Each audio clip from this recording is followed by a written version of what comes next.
Muy buenas tardes a todos, bienvenidos a esta sesión número 2 de este curso de experto en gestión de la miopía que os hemos propuesto desde Markenovi. Hoy vamos a hablar del diseño de Milo, cómo lo adaptamos, los seguimientos. Ya en la sesión anterior estuvimos viendo cuál era el estado de la miopía, por dónde iban las investigaciones, qué podemos esperar en estos meses que nos van a llegar alrededor de todo lo que es la miopía. Y hoy, bueno, pues nos vamos a centrar un poquito más en lo que es el diseño de Milo. Sabéis que tenéis a vuestra disposición el chat para cualquier pregunta, duda, consulta que os pueda surgir a lo largo de la sesión. Comentaba fuera de la grabación que yo siempre tengo abierto el chat, al menos lo intento, a veces se me cierra, pero intento tenerlo siempre abierto, así que si os surge cualquier duda la podéis hacer a través del chat. Si veo que es una pregunta que se va a ir respondiendo a lo largo de la sesión, no me voy a detener en ella, pero si veo que no se va a solucionar, o me detengo en ella o me la dejo apuntada para el final, ¿de acuerdo? Así que, como os decía, hoy nos vamos a centrar un poquito más en el diseño de Milo. Vamos a hablar de Brian Holden y la labor social que tiene Brian Holden. Ya sabéis que Milo es un diseño que está patentado por Brian Holden. Vamos a hablar de ese diseño de profundidad de foco extendido, que sé que todos ya empezáis a conocer, os resulta familiar, pero bueno, vamos a darle un empujoncito más. Hablaremos de los materiales, de los parámetros, de las ventajas que tiene Milo y luego veremos ya cómo vamos a ir recogiendo los datos, qué parámetros biométricos son necesarios, cómo calculamos la lente y ya las visitas y el seguimiento que tenemos que hacer de estos pacientes. Sin más, comenzamos, me quito la cámara, nos vemos al final.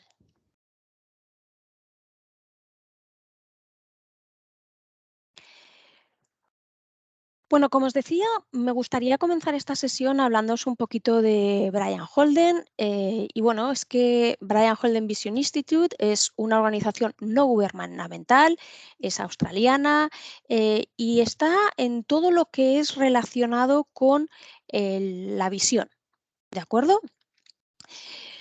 Realmente es una institución sin ánimo de lucro que lo que hace es reinvertir sus ingresos en la creación de soluciones científicas y en el desarrollo y prestaciones de programas de educación y salud visual.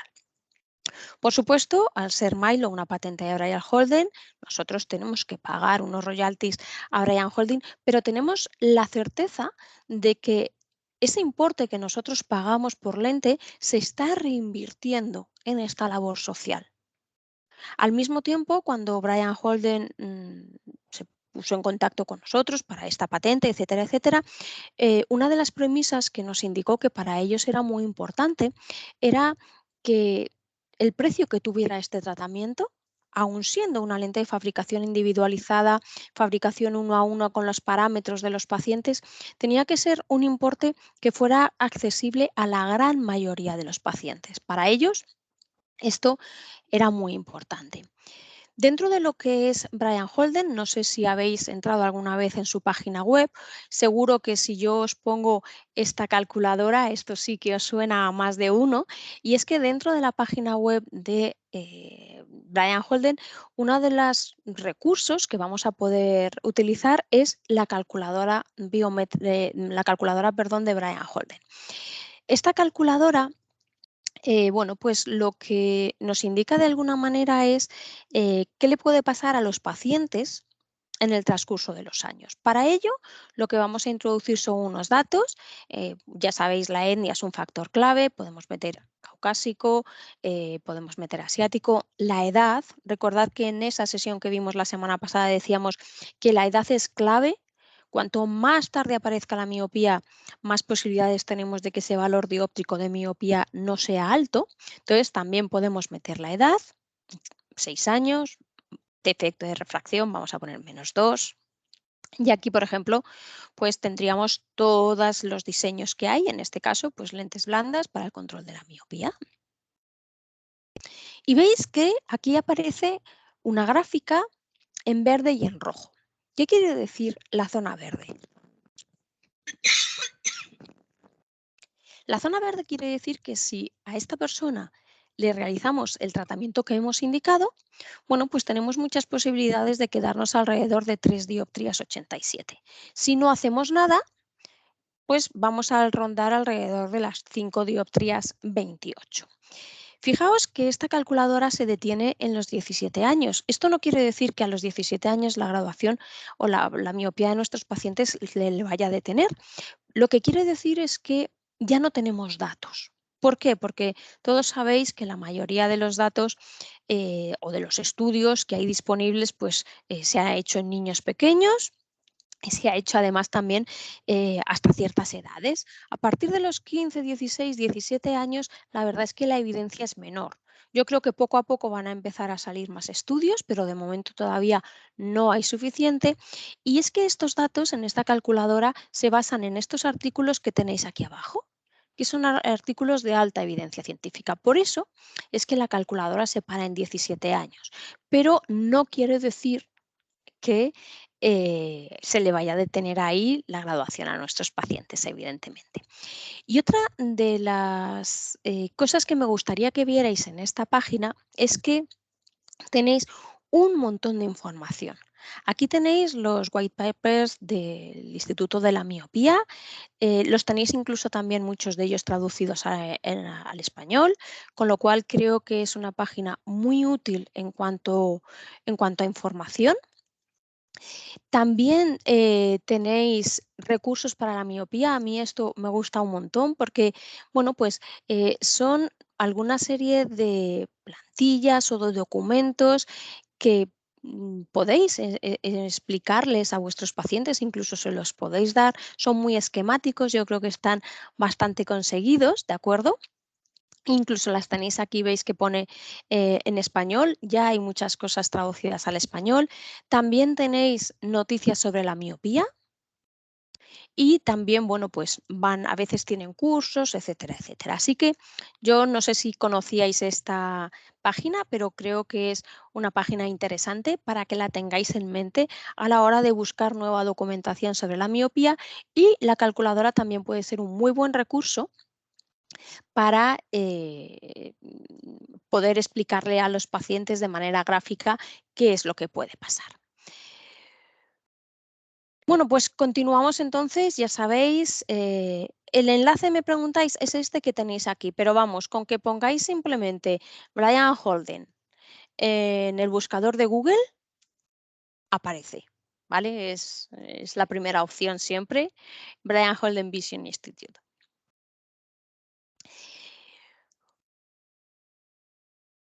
Vamos a meternos ahora con el diseño de la lente.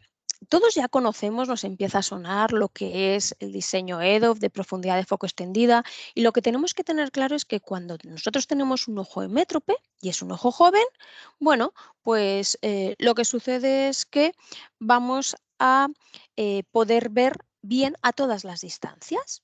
¿De acuerdo? Tenemos una imagen nítida a distancia lejana y por efecto de la acomodación también vamos a tener una imagen nítida en cerca.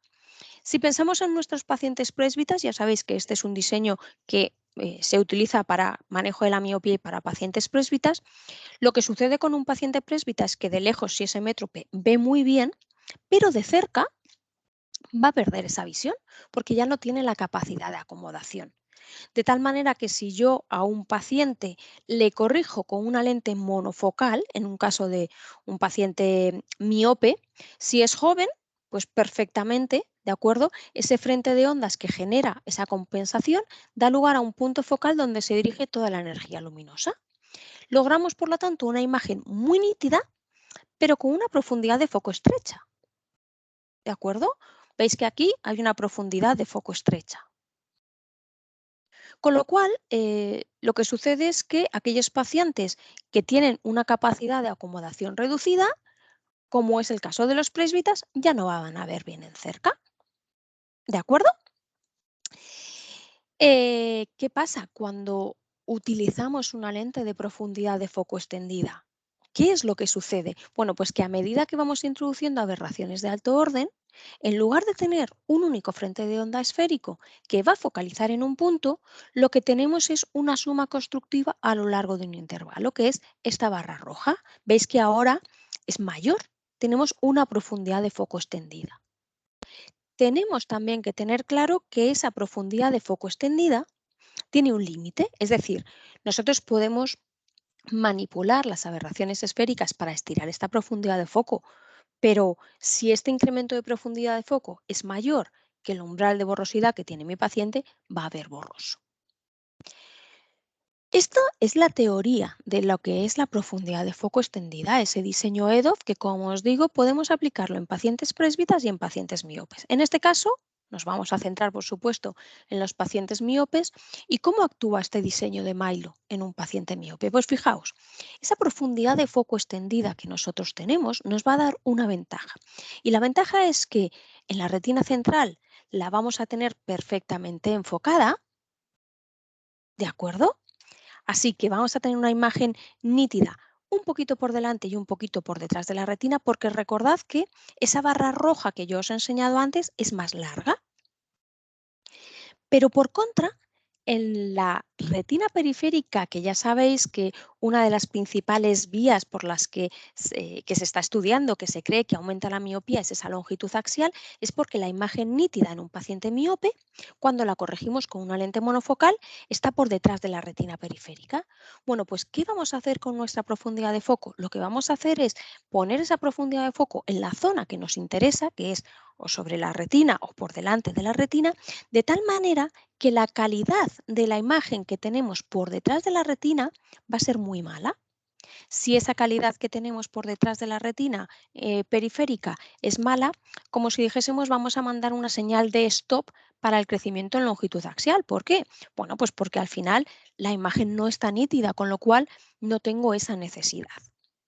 Ya vimos en la primera sesión que todos los estudios que tenemos avalan que este diseño de profundidad de foco extendida pues ralentiza el crecimiento de la miopía. ¿Qué les puede pasar a nuestros pacientes? Bueno, pues que fijaos al final lo que les estamos haciendo es modificar un poco la imagen nítida donde ellos la estaban encontrando.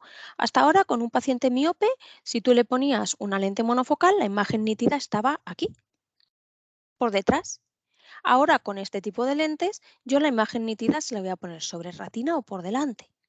La imagen nítida la tienen, pero tienen que acostumbrarse a esa imagen diferente que van a tener en su cerebro. Así que, con esto, ¿qué os quiero decir? Pues que vais a verlo en la adaptación cuando vayamos adelantando la sesión, que necesitamos un proceso de adaptación. Los que estuvisteis en la sesión 1, no sé si recordáis ese estudio que os presenté de Gemma Corpus y David Piñero, en el que se veía claramente cómo iba mejorando la agudeza visual de los pacientes según iban pasando ese primer mes de uso. No sé si alguno lo recuerda. Había un proceso importante en los primeros 15 días y todavía se mejoraba un poquito más en los siguientes. Así que pensamos que esto puede ser debido precisamente a esta interpretación que tenemos que hacer de la imagen de la retina periférica. Dicho esto, recordad que Milo es una lente especialmente diseñada para la gestión de la miopía, desechable mensual, hidrogel de silicona, tiene su certificado CE el 1639 para el manejo de la miopía y creo que esto es algo que tenéis que transmitir a vuestros pacientes, porque el hecho de tener un certificado lo que les da a nuestros pacientes es una garantía. Es decir, el certificado no es otra cosa que lo que hace es decir que realmente la lente funciona para lo que el fabricante dice que funciona. Nosotros decimos que esta lente ralentiza el crecimiento de la miopía y este certificado avala que así es. Como os decía, patentado por Brian Holden y luego fabricada en Madrid mediante un sistema de torneado. Ya sabéis que todas nuestras lentes las fabricamos en Madrid, aunque nos llamemos Markenovi, somos españoles.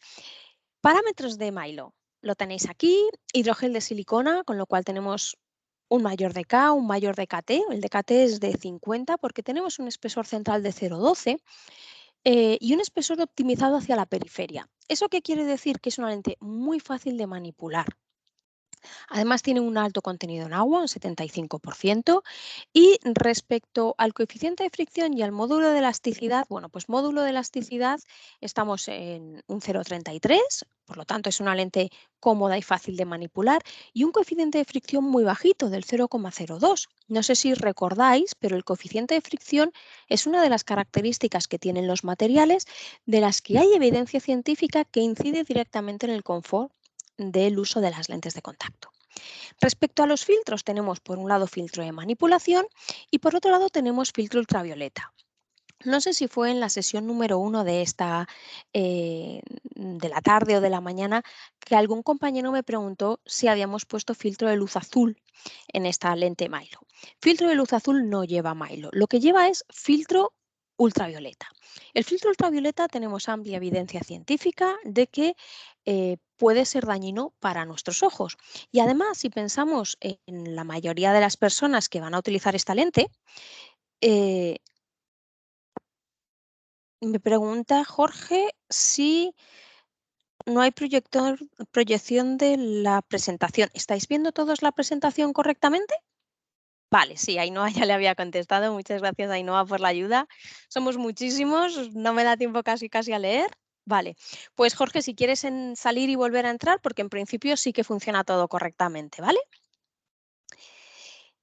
Bueno, pues os decía que el, el filtro ultravioleta sí que está demostrado que es perjudicial y que si además pensamos en quién vamos a poner mayoritariamente esta lente va a ser en niños que tienen un cristalino no del todo desarrollado. Ya sabéis que hasta la segunda década de la vida no se desarrolla completamente el cristalino, que es nuestro filtro natural, y además tienen pupilas más amplias. Con lo cual, el filtro ultravioleta creo que es muy interesante en este tipo de lente. Pero por contra, la luz azul todavía no hay nada demostrado realmente. Eh, no tenemos esa certeza de si ponerlo o no ponerlo nos va a prevenir de alguna manera ciertas patologías. Entonces, ante esa duda, ¿de acuerdo? No hay evidencia. Milo es una lente que tiene filtro ultravioleta, pero no tiene filtro de luz azul. Bueno, diámetros, radios, aquí ya sabéis que esto es Made in Markenovis, siempre vais a tener diferentes parámetros, diferentes diámetros, desde 13,50 a 15,50, diferentes radios de curvatura y la esfera desde menos 0,25 hasta menos 15.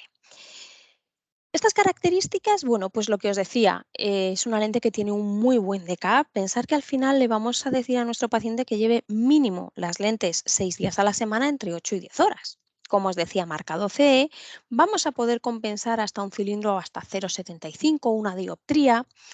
Esta mañana me decían, pero ¿lo podemos compensar siempre? A ver, no todos los astigmatismos son iguales. Tenéis que pensar que no es lo mismo un astigmatismo horizontal que un astigmatismo vertical o oblicuo, que no es lo mismo un astigmatismo de menos 0,75 con 6 de miopía o con 1 de miopía.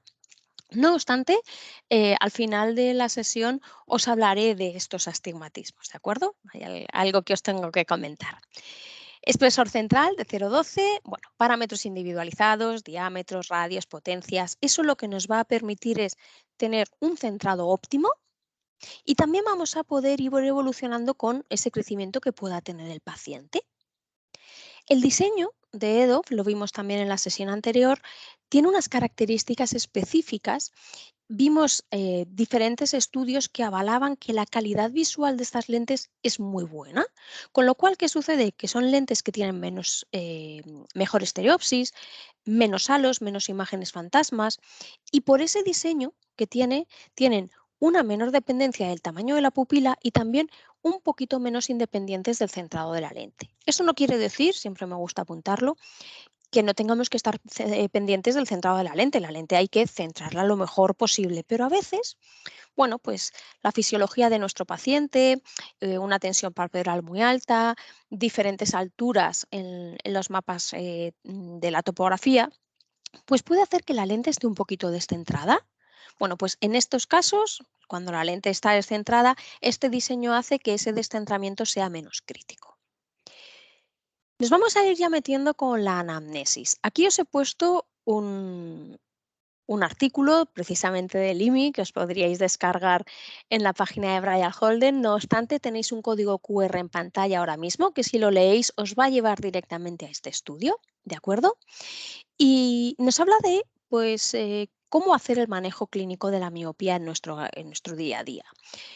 Esa identificación del riesgo es muy importante, la anamnesis, esos datos que estuvimos viendo en la primera sesión de la edad. ¿Os acordáis aquello que decíamos que ese residual hipermetrópico que le quedaban a los pacientes es muy importante? ¿De acuerdo? De tener en cuenta si con 6 años todavía tenemos un más 0,75, recordar que luego entre 7 y 8 años decíamos un mínimo de 0,50, 9, 10 un 0,25 y que realmente a partir de los 11 años es cuando deberíamos empezar a encontrar a los pacientes hemétropes. También lo de los padres miopes, lo podemos recordar, la etnia, acordaos siempre de los trastornos binoculares, os podéis encontrar pacientes que tengan parte de pseudomiopía y parte de miopía que sea por longitud axial. En estos casos debemos identificarlos y debemos también tratar las dos, ¿de acuerdo? Si tenemos una pseudomiopía, hay que hacer lo necesario para limitar esa pseudomiopía. Me preguntáis a través del chat que la norma es entre 8 y 10 horas, que si pasa algo si la utilizamos más de 10 horas. La norma es entre 8 y 10 horas porque se ha demostrado, Rocío, que si la ponemos menos tiempo o menos días, la efectividad disminuye. Más allá de eso, más de 10 horas es un hidrogel de silicona con un alto DK. En principio no tenemos por qué tener ningún problema, siempre y cuando pues, tengamos una buena higiene visual y tengamos una buena limpieza de las lentes de contacto y un buen mantenimiento. No obstante, pensar que cuando hablamos de adolescentes, sí que es verdad que las van a poner, pues todos lo sabemos, 10-12 horas, seguramente o incluso más. Aquí la ventaja es, como os digo, que contamos con un hidrogel de silicona, con lo cual un 75% de hidratación y un DKT de 50. Estamos tranquilos en ese sentido y otras veces lo van a utilizar niños más pequeños que normalmente tienen más horas de sueño y no sería necesario. Pero en principio no hay ningún problema porque estas lentes las lleven más horas. Ya os digo, el material lo aguanta perfectamente. Seguimos recogiendo datos, seguimos con nuestra anamnesis, historia clínica, importantísimo, ¿de acuerdo? Refracción, importante. Yo siempre os digo que no os fiéis de la graduación que tiene el paciente en gafa, aunque le hayáis hecho la gafa hace 6 meses. Lo ideal es volver a refraccionar. ¿Por qué? Porque creo que cuanto mejor sean los datos de los que partimos, más rápido va a ser la adaptación. Y ya sabéis, los que habéis estado conmigo en alguna otra sesión, que para mí es clave amortizar nuestro tiempo en gabinete y amortizar las visitas de nuestro paciente. Si yo puedo hacer la adaptación en 2 visitas, ¿por qué voy a hacer más? ¿Por qué voy a requerir más tiempo a mi paciente, más visitas y por qué voy a gastar yo más tiempo de mi gabinete? Eso es muy importante, por eso es muy importante que partáis de los datos iniciales correctos. Visión binocular y pruebas de acomodación. Si no tenéis toda la batería de pruebas de binocularidad, por lo menos pues una de acomodación, una de binocularidad que os indique si hay algún problema. Ya luego si hay algún problema y nos dedicáis a ello, pues lo podéis derivar, ¿vale? Por supuesto, salud ocular del segmento anterior. Aquí no me voy a meter en más tiempo porque, bueno, ya hemos dado muchísimas sesiones de lámpara de hendidura, así que hay que revisar esa salud ocular. Queratometría o topografía, dependiendo de los recursos que tengáis. La longitud axial, lo mismo. Si tenéis un biómetro, estupendo. Si no tenéis biómetro, bueno, pues ya sabéis, queratometría relacionado con la graduación. Y si tenéis posibilidad, pues fondo de ojo para sobre todo aquellos pacientes que ya tengan una graduación un poquito más elevada. Aquí os pongo también un artículo que a mí me parece bastante interesante sobre las implicaciones de la práctica clínica. Lo mismo, os lo podéis descargar. Os lo he puesto así porque creo que os puede resultar más cómodo directamente coger con el código QR y el móvil y ya los tenéis descargados. Y este creo que es otro artículo interesante, es muy cortito. Lo tenéis en español, que creo que os puede venir bien echarle un ojillo.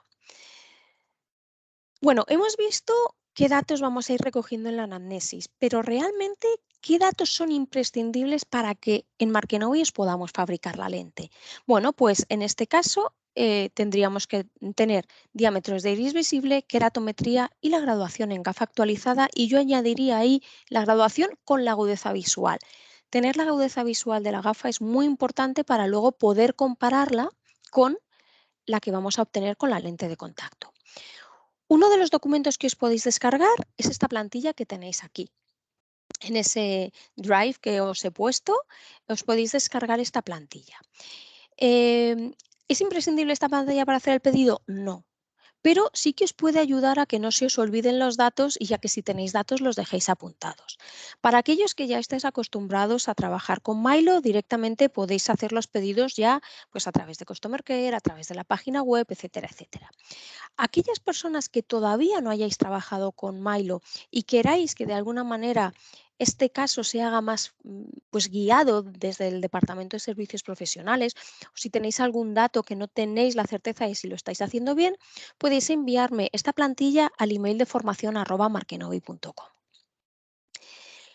Como datos adicionales, todos los que tengáis. Cuantos más datos tengamos de un paciente, ya sabéis que más certeros vamos a ser a la hora de buscar la lente de contacto adecuada. Refracciones anteriores. Imaginaos que esta mañana, por ejemplo, me preguntaban, ¿y qué pasa si no tenemos biómetro? Bueno, pues muchísima gente no tiene biómetro y se puede hacer perfectamente un manejo de la miopía. De hecho, el IMI así nos lo dice, que tenemos mucha información y que tenemos que ponernos manos a la obra, ¿de acuerdo?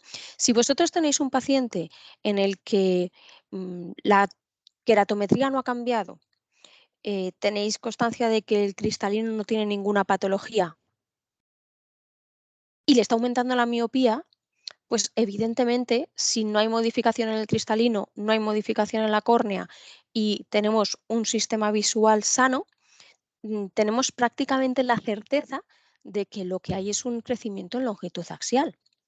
Mucho cuidado con aquellos pacientes en los que lo que les está sucediendo es que les cambia la topografía. Cuidado con los queratoconos, que alguno me encuentro, sobre todo recordad aquellos en los que se modifica los astigmatismos o se modifican los ejes, volviéndose un poquito oblicuos, cuidado con esos pacientes, ¿de acuerdo? Me pregunta Sergio, ¿cómo podemos cerciorarnos que un aumento de la miopía no es una pseudomiopía por exceso de acomodación? Realizamos pruebas acomodativas con su sobrerefracción, con la nueva que le saquemos. Si le ponemos lentes positivas en el foróptero antes de refraccionarlo, ¿es suficiente? A ver, yo creo que aquí, Sergio, lo que tienes que hacer es buscar los recursos que tú tienes en tu centro, buscar todo el protocolo de pruebas que hay y elegir un par de pruebas pensando en lo que a ti se te da bien y también qué tipo de paciente vas a tener enfrente. Por ejemplo, una prueba muy fácil puede ser, no sé, se me ocurre, por ejemplo, los cilindros cruzados, no, los flippers. Los flippers positivos y negativos binocular y monocular nos pueden ayudar a entender si hay un problema de acomodación, si hay un problema de convergencia. No sé si hay algún compañero que esté ahora mismo en el chat que tenga un pequeño protocolo y lo quiere compartir para ayudar al resto, perfecto, pero de lo que se trata, también por supuesto una retino, suele ayudar mucho. Si no terminas de tener esa certeza, remítelo al oftalmólogo para que le dilaten y le hagan un ciclo, es otra opción, ¿de acuerdo? Pero no te quedes con la duda. Yo creo que aquí de lo que se trata es, ya te digo, de que busques un par de pruebas con las que tú te encuentres cómodo, que te indiquen si hay o no esa pseudomiopía. Luego, como os decía, si vosotros no hacéis terapia, no hacéis entrenamiento, pues bueno, remitirlo, ¿de acuerdo? Pero yo creo que esa puede ser una opción hasta que veáis de una manera más clara si tenéis un problema. El más sencillo, bueno, pues la verdad es que, Sergio, lo más sencillo, si tienes algún oftalmólogo de referencia en tu zona, es un aciclo. Pero puedes hacer también unas pruebas de visión binocular y una retino. No sé si alguno de los compañeros que está en el chat quiere aportar algo más y si no, vamos continuando. Una de las cosas que me dices es lente positiva para relajar la acomodación. Bueno, cuidado con eso, que no a todo el mundo la lente positiva le va bien, pero sí puede ser una opción. Pero cuidado que no a todo el mundo le funciona. Para ello tendríamos que tener muy claro cuál es el problema que tiene el paciente. Continuamos con la adaptación. Algo que creo que también es fundamental y si no recuerdo mal os lo he puesto en ese drive para que os lo descarguéis, es el consentimiento informado. El consentimiento informado creo que es fundamental por dos razones. La primera es que eh, vamos a, de alguna manera, obtener un mayor compromiso con el paciente. ¿Por qué? Porque cuando lo ve escrito y lo firma, parece que siempre cualquier cosa que firmemos, pues adquirimos un mayor compromiso, que es al final lo que buscamos, que el paciente use las lentes de manera correcta. Porque si no las usa esos días que hemos dicho de 6 días a la semana, entre 8 y 10 horas, sabemos que el porcentaje de la ralentización es menor. Así que es muy importante que tengamos ese consentimiento informado. ¿Qué datos necesitamos? Vale, me dice Elena que dónde está el drive, que ha llegado un pelín tarde. Si os parece, Elena, os lo pongo al final por si alguno todavía se incorpora un poquito más tarde, ¿vale? Datos necesarios, como os decía, diámetro de iris visible, queratometría, agudeza visual sin compensación, creo que es interesante tenerla, y agudeza visual con compensación monocular y binocular, y recordad siempre el máximo positivo en lejos.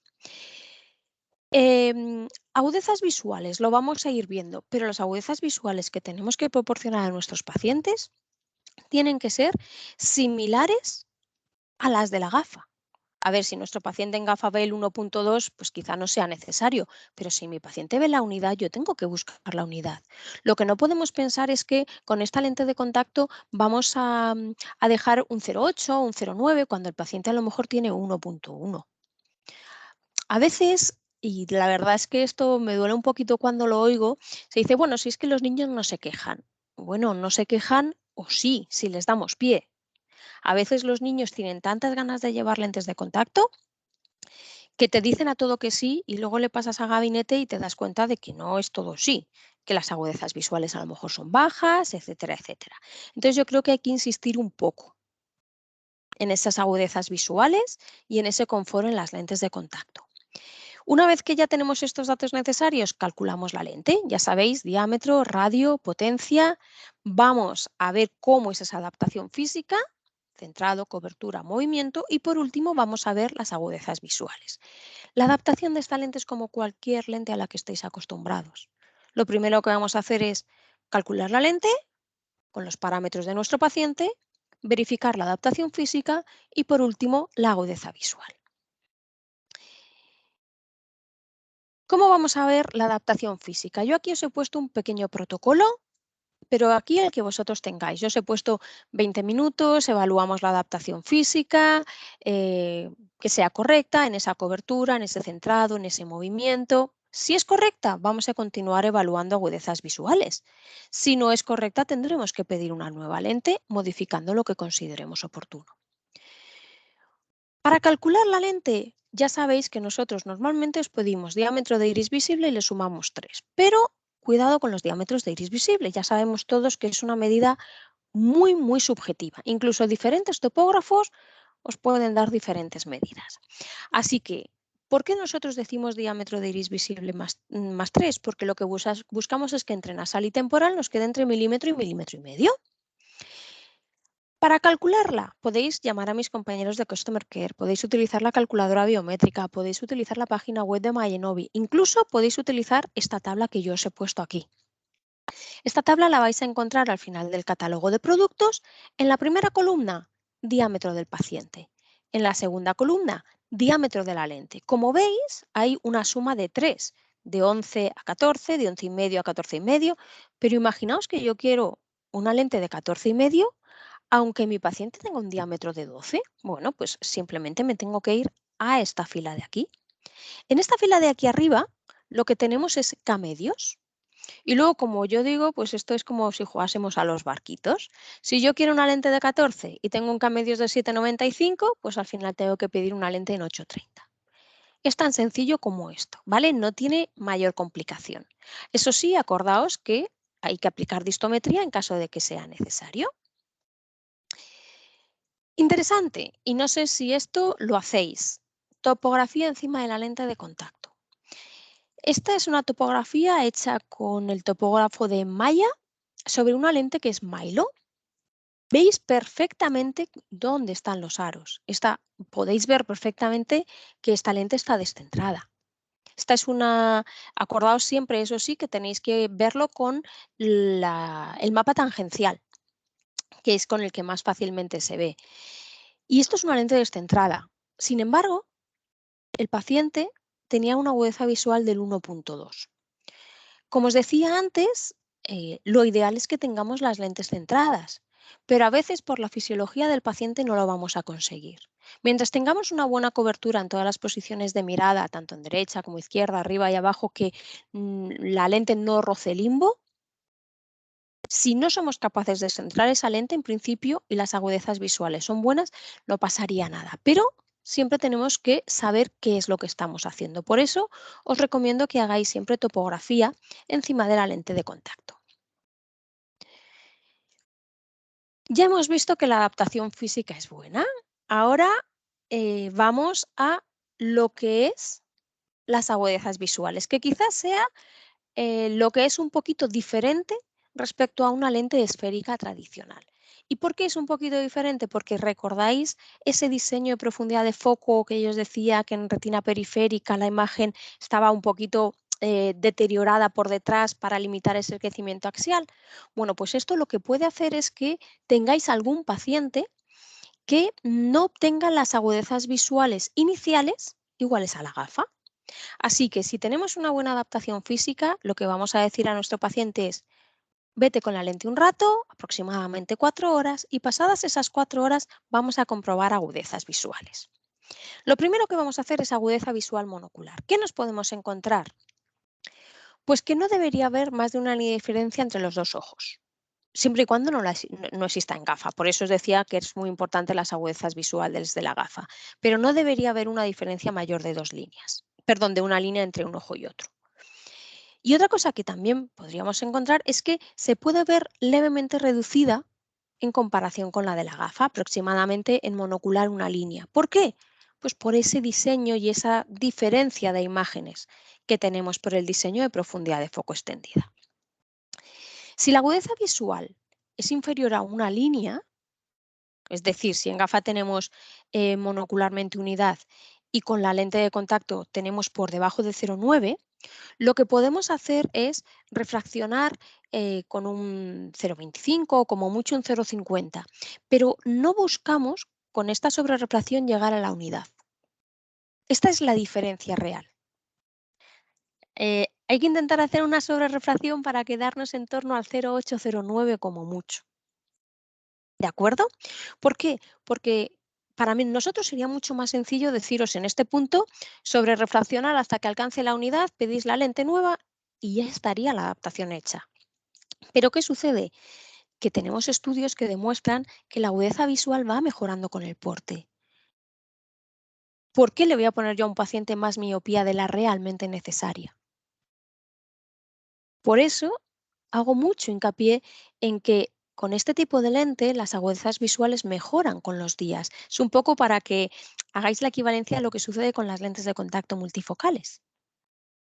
Y como siempre vamos a intentar poner el máximo positivo, en este momento que vamos a hacer esta sobrerefracción, lo ideal es que no vayamos buscando esa unidad. Pedimos nuevo blister, etcétera, etcétera. Comprobamos agudeza visual binocular si la monocular está bien. Incluso si tenemos alguna duda, pues podemos también comprobar la binocular. Y si encontramos que la agudeza visual es igual o mayor a 0,8, le vamos a dejar que se lleve las lentes 2 semanas. Es una agudeza suficientemente buena como para que los pacientes estén cómodos, que se vayan adaptando. ¿Por qué? Porque sabemos que estas agudezas visuales van a mejorar. Pasadas estas 2 semanas, volvemos a comprobar. ¿Y qué vamos a hacer? Bueno, pues en principio lo mismo. Primero agudeza visual monocular. se puede ver ligeramente reducida con la gafa, aunque aquí las veces que os vayáis a encontrar esto son muchísimo, muchísimo menores. ¿De acuerdo? Después de esto, comprobamos agudezas visuales binoculares. Si la agudeza binocular es 0,8, bueno, pues en este caso ahora ya sí que tenemos la certeza de que no es un problema de falta de adaptación, que esa agudeza visual no se debe a la adaptación del diseño, con lo cual ya sí que vamos a poder sobrerefraccionar un 0,25, un 0,50. ¿Por qué? Porque si realmente lo que le sucede a nuestro paciente es que le falta graduación, vamos a notar una mejoría de agudeza visual. ¿De acuerdo? Pedimos nueva pareja de lentes y volveríamos a dejar que se lleve estas lentes otro par de semanas. ¿Qué es lo que os vais a encontrar en la mayoría de los casos después de estas 2 semanas? Pues que la agudeza visual sea de la unidad. Es muy, muy habitual que esa pequeña disminución de agudeza visual con las horas de porte mejore. ¿De acuerdo? Y bueno, pues ya tendríamos la adaptación finalizada. Ya tenemos la adaptación finalizada, ¿qué es lo que nos queda? Bueno, pues ese seguimiento. ¿Cómo vamos a hacer el protocolo de seguimiento a estos pacientes? Yo aquí os he puesto un protocolo tipo, ya sabéis que el que vosotros tengáis es perfectamente válido, pero bueno, 4 horas de uso y 2 semanas, que es ese proceso de adaptación. El mes, yo aquí creo que depende de cómo sea el paciente, si ya era usuario, si no era usuario, si, bueno, pues al final era muy aprensivos, no sé, ahí ya como veáis al paciente. A los 3 y los 6 meses podemos comprobar agudezas visuales monoculares, binoculares en ambas distancias para tener un control de si realmente está modificándose esa potencia o no. Y lo que siempre, siempre tenéis que hacer absolutamente en todas las revisiones es especial atención a los efectos adversos y también al cuidado que tienen las lentes, que tienen los niños con las lentes, cómo las manipulan, cómo las limpian, em, si siguen usando el mismo sistema de mantenimiento, cuánto les dura el sistema de mantenimiento. Nos encontramos a veces que de repente las lentes se están empezando a grasar, el paciente las lleva incómodas, etcétera, etcétera. Pensamos que el material, y al final no se trata del material. Se trata de que realmente no están limpiando las lentes con los líquidos que nosotros les hemos recomendado. Así que no descuidéis el sistema de mantenimiento. A los 12 meses, lo que os recomendamos es que le hagáis las mismas pruebas que le hicisteis 12 meses antes. Que le hicisteis una prueba binocular, que le hicisteis una longitud axial, que le hicisteis una ciclo, una retino, lo que vosotros le hicierais, volvérselo a realizar para poder comparar qué ha pasado en este año. Después, bueno, pues aquí ya depende. Podéis hacer revisiones a los 3 meses. Si veis que es un paciente que corre el riesgo de que le aumente la miopía, podéis hacerlo a los 6, incluso al año. Yo personalmente creo que como mínimo lo haría cada 6 meses porque, bueno, pues también es una manera, al final las lentes las vamos a reponer como máximo cada 6 meses, con lo cual es una manera de tener un feedback del paciente y volver a recordar esto que decíamos de los líquidos, de cómo se manipulan, etcétera, etcétera. ¿Qué les tenemos que decir a nuestros pacientes? Recordad, muy importante, el tiempo de uso, mínimo 6 días a la semana, entre 8 y 10 horas. La limpieza, da lo mismo la limpieza que le recomendéis. El hidrogel de silicona de Milo admite tanto una solución única como el peróxido. Aquí dependerá sobre todo del paciente. A mí personalmente me gusta más que sea el niño el que se ocupa de todo lo que es referente a las lentes de contacto. Mantenimiento, limpieza y ahí quizá, bueno, pues una solución única sea lo más indicado. Pero también nos podemos encontrar niños pues, que son muy sensibles a los conservantes y en ese caso podríamos utilizar un peróxido. Yo aquí sí les recomiendo un peróxido siempre, pues al menos durante los primeros meses, les digo a los padres que se tienen que implicar, porque recordad que el hecho de que el niño vea el líquido de color, aquellos sistemas de peróxido que tienen indicador de color, normalmente la vitamina B12, no quiere decir que el líquido se haya neutralizado. Lo que quiere decir es que hemos añadido la pastilla. Después tendremos que esperar el número de horas que cada fabricante nos indica. acuerdo? Así que eso también hay que tenerlo en cuenta. Tener en cuenta con los peróxidos siempre que es imprescindible que le digáis a los pacientes que usen que pongan el líquido hasta la rayita. ¿Por qué? Porque las pastillas neutralizadoras están pensadas justamente para esa cantidad de líquido. Si se echa menos líquido, que alguno dice, no, así me dura más, ¿qué sucede? Que la solución que queda después de la neutralización tiene un mayor porcentaje de solutos y puede irritar un poquito. Y si tienen más, pues a lo mejor no se limpia bien la lente. Con lo cual, es importante, como os decía, que hagáis mucha incidencia a la hora del sistema de mantenimiento. Insertar la lente media hora después de despertarse, ya sabéis que hay un edema fisiológico, así que esto sirve para cualquier lente, esperar entre 20 y 30 minutos. Y quitarse las lentes pues, antes de la cena, pues no sé, 1 o 2 horas antes, pero intentar que después de quitarse las lentes de contacto ya no se realicen tareas en cerca. La manipulación, ya sabéis, lavarse las manos, retirar las lentes, aclararlas, tirar el líquido del portalentes y poner uno nuevo, que esto a veces no hacen más que rellenar. Muy importante que observen las lentes, que no se las pongas del revés. ¿Por qué? Porque os podéis encontrar que a veces si las lentes los pacientes se las ponen del revés, las agudezas visuales no sean tan buenas o que el comportamiento de la lente no sea el adecuado. Así que es interesante siempre que les digáis que tienen que ponerse la lente del derecho y que les enseñéis esa forma que tiene la lente. Alguna vez me ha pasado en algún caso que me habéis enviado que me habéis dicho, la lente con 4 horas se comportaba de maravilla y resulta que con 2 semanas después ve fatal, la lente se comporta muy mal, me parece que está cerrada, tiene un movimiento errático.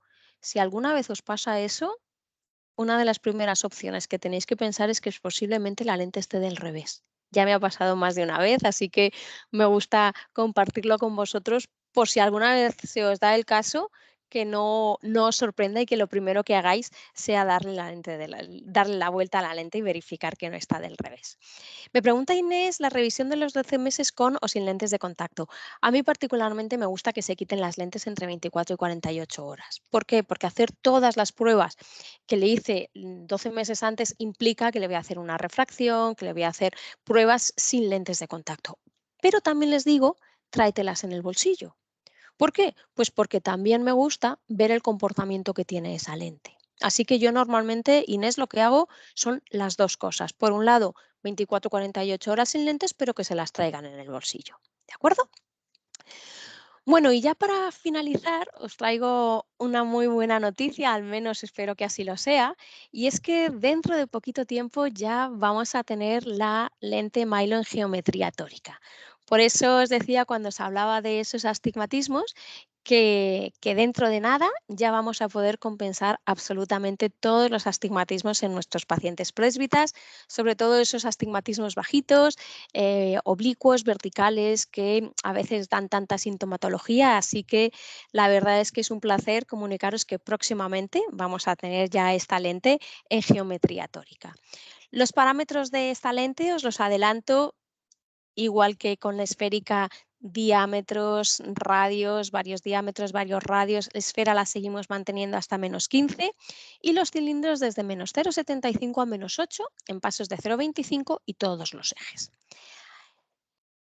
Con esto he terminado la sesión que tenía prevista para hoy. He ido respondiendo algunas de las preguntas que me habéis ido haciendo. No sé si tenéis alguna pregunta más que me queráis hacer, algo que os haya llamado la atención o que, bueno, pues que no tengáis demasiado claro o que os surja alguna duda. Podéis ir haciéndome las preguntas si queréis a través del chat.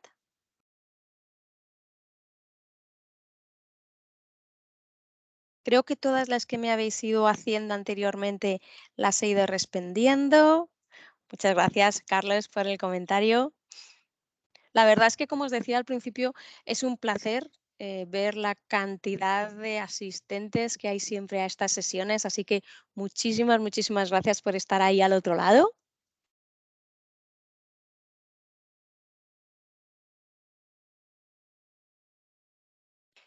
Perfecto, un buen recordatorio me habéis hecho.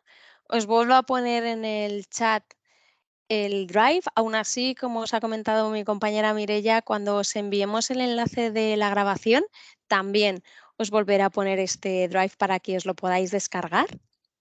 No obstante, tenéis mi mail en pantalla.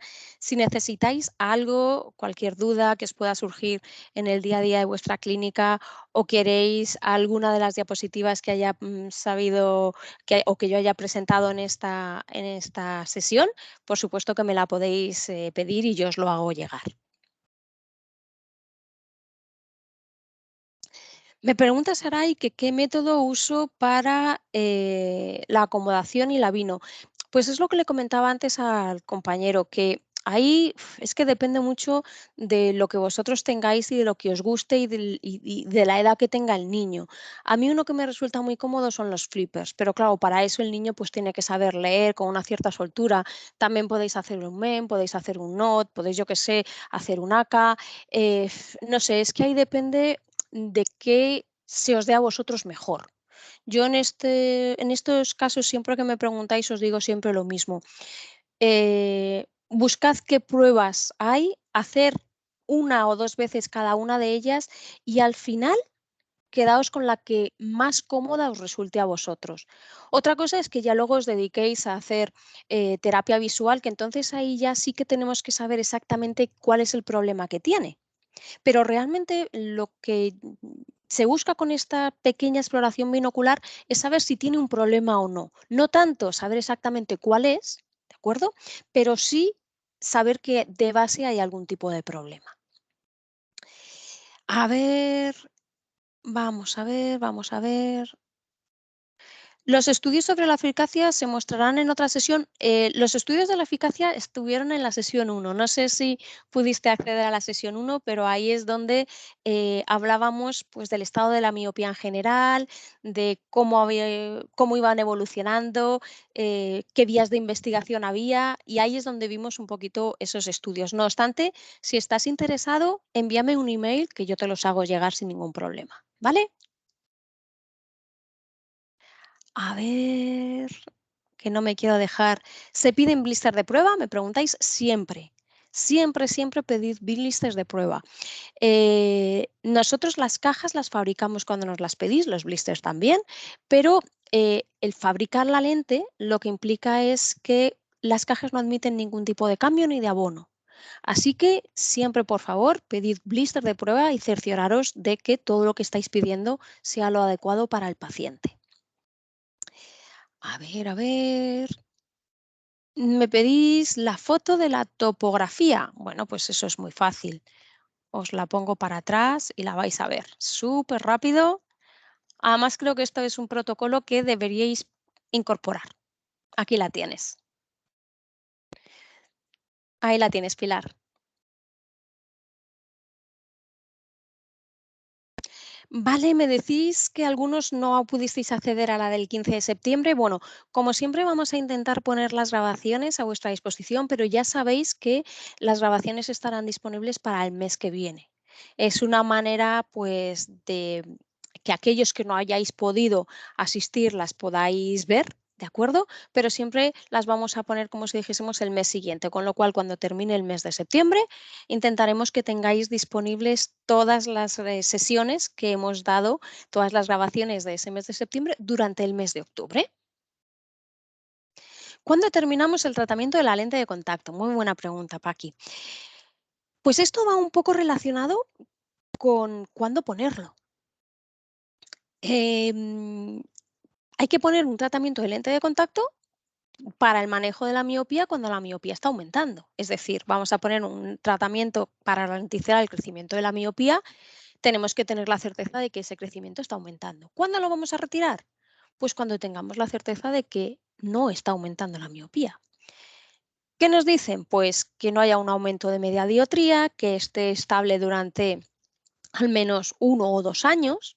Si tenéis biómetro, pues que no haya un crecimiento de longitud axial. En ese momento le vamos a decir al paciente, mira, creo que podemos retirar el tratamiento. ¿Qué os va a pasar muchas veces? Que el propio paciente no quiera hacerlo. Si el paciente está cómodo con su lente, si el paciente ve bien, si no tiene nada que le impida seguir llevando esa lente, al final te van a decir, ¿qué más me da que me quites esta lente y me pongas otra, porque yo quiero seguir llevando lente de contacto. Y os vais a encontrar que muchos pacientes dicen, no, no, yo prefiero no quitármela. Perfecto. Nosotros le hemos indicado al paciente que parece ser que ya no es necesario, pero él toma la decisión de seguir con ella. Perfecto. Si se la quitamos, por supuesto, tenemos que hacer un seguimiento muy exhaustivo. ¿De acuerdo? Ese seguimiento muy exhaustivo lo que indica es que si le estamos retirando la lente, pues cada 3 meses tenemos que revisar, porque en el momento que veamos que le aumenta la miopía, tenemos la certeza de que hay que seguir con ese tratamiento. ¿De acuerdo, Paqui? ¿Cuándo sale la tórica? Pronto, pronto. Vamos a intentar que sea lo antes posible. Todavía no podemos dar fechas, pero vamos a intentar que sea lo antes posible. ¿De acuerdo? Para hacer la topo con la lente, ¿cuánto tiempo esperamos? La puedes hacer, si quieres, pasadas las 4 horas en las que estás analizando la agudeza visual, Paqui. Ahí puedes hacer perfectamente esta topografía. De lo que se trata es de que ya no haya una cantidad de lágrima excesiva. Incluso te puedo decir que en un paciente que está acostumbrado a usar lente de contacto, en los 20 minutos de adaptación física es más que suficiente. Si es un paciente que no está acostumbrado a llevar lente de contacto, pues bueno, a lo mejor la lágrima refleja todavía es un poquito alta, ¿de acuerdo? Pero en principio, cuando la adaptación física es buena, ya podemos hacer la topografía encima de la lente. Natalia me dice que para adaptar Milo basta con hacer estos cursos. Si tienes que hacer la acreditación, Natalia, la acreditación tienes acceso a ella en nuestra página web, Markenove Academy. Es un vídeo de, no sé, 15, 17 segundos, pero bueno, si estás haciendo este curso de experto en contactología ya vas un paso más allá.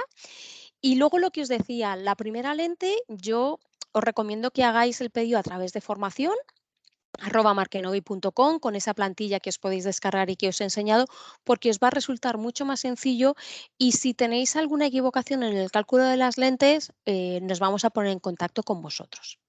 ¿De acuerdo? Rosario me dice si puede iniciarse el tratamiento a partir de 18 o más años, incluso en adultos donde sigue aumentando la miopía. Vale, muy buena pregunta. Em, Podemos utilizar este tratamiento siempre y cuando haya un aumento de longitud axial inducido por la miopía. Cuidado con los estudiantes a partir de 18 años, los estudiantes de oposiciones, etcétera, etcétera. Aquí es donde tenemos que tener la certeza de que no hay una pseudomiopía, porque un aumento de miopía por pseudomiopía no tiene nada que ver con una longitud axial. Es un problema de acomodación, un problema binocular, etcétera, etcétera. ¿Vale? Entonces, si tú tienes la certeza de que con 18 o 20 años no hay ningún tipo de problema de pseudomiopía, por supuesto que no es que puedas, sino que debes. ¿Qué sucede? Que a partir de los 15, 16 años, como hemos visto en la calculadora de Brian Holden, no hay evidencia científica, pero el hecho de que no haya evidencia científica no nos debe limitar para poder proponerlo a nuestros pacientes. Aquí la opción es clara, o lo intentamos o no hacemos nada, explicándoselo bien al paciente que existe este tipo de recursos, pero que con su edad no tenemos todavía esa evidencia científica, creo que es una buena opción. ¿Por qué? Porque es que la otra opción es no hacer nada. Y la verdad es que a día de hoy quedarnos con los brazos cruzados es lo último que debemos hacer. ¿De acuerdo?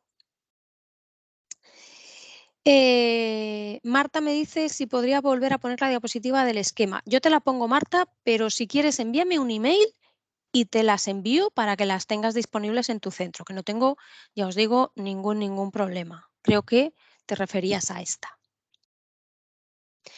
¿A partir de qué edad considero oportuno poner las lentes de contacto en caso de que vaya aumentando la miopía? Vale. En la sesión anterior vimos que Grosvenor nos diferenciaba la miopía como si dijésemos en tres. La que es congénita, la precoz y la que podríamos decir pues, de adolescencia, como si dijésemos aquellos ya que ya han pasado los 12, 13 años, etcétera, etcétera. Entre los 0 y los 6 años, que es la que se puede considerar patológica, aquí, bueno, pues realmente tenemos que esperar porque puede haber una hemetropización que todavía no ha llegado a su fin, etcétera, etcétera. Nosotros siempre os decimos que a partir de los 6, 7 años ya podemos poner esta lente de contacto tranquilamente. ¿Eso quiere decir que no la puedo poner en un niño de 5? Sí, pero tengo que ser consciente de lo que estoy haciendo. En esos casos que estáis muy al límite, lo ideal sería hacer una biometría. No sé, Ana, si estuviste en la sesión anterior, pero estuvimos viendo también un estudio que hay de la Universidad de Rotterdam en relación a unas tablas de percentiles que han salido, ¿de acuerdo? Ya en niños europeos, que nos pueden ayudar a entender si un niño, por ejemplo, de 4 o 5 años tiene una longitud axial muy larga. Si esa longitud axial es muy grande, por supuesto que debemos empezar a actuar. Pero si quieres una edad ahí que pudiéramos decir a partir de aquí, yo te diría 6 años. Voy a poner la segunda diapositiva que me la estabais pidiendo también.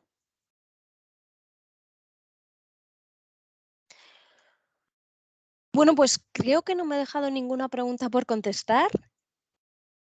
De verdad, un placer como siempre. Muchísimas gracias por vuestra asistencia, por haber estado ahí este ratito al otro lado conmigo, por haber perdonado la siesta para escucharme a mí y aprender todos juntos un poquito más sobre la miopía y sobre Milo.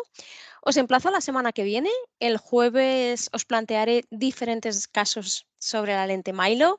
Veremos qué opciones tenemos y cómo podemos plantear la lente Milo en diferentes pacientes. Así que os emplazo a vernos la semana que viene y como siempre os digo, muchísimas gracias y cuando queráis nos vemos en la siguiente. Que paséis muy buena tarde y hasta la próxima. Gracias, chao.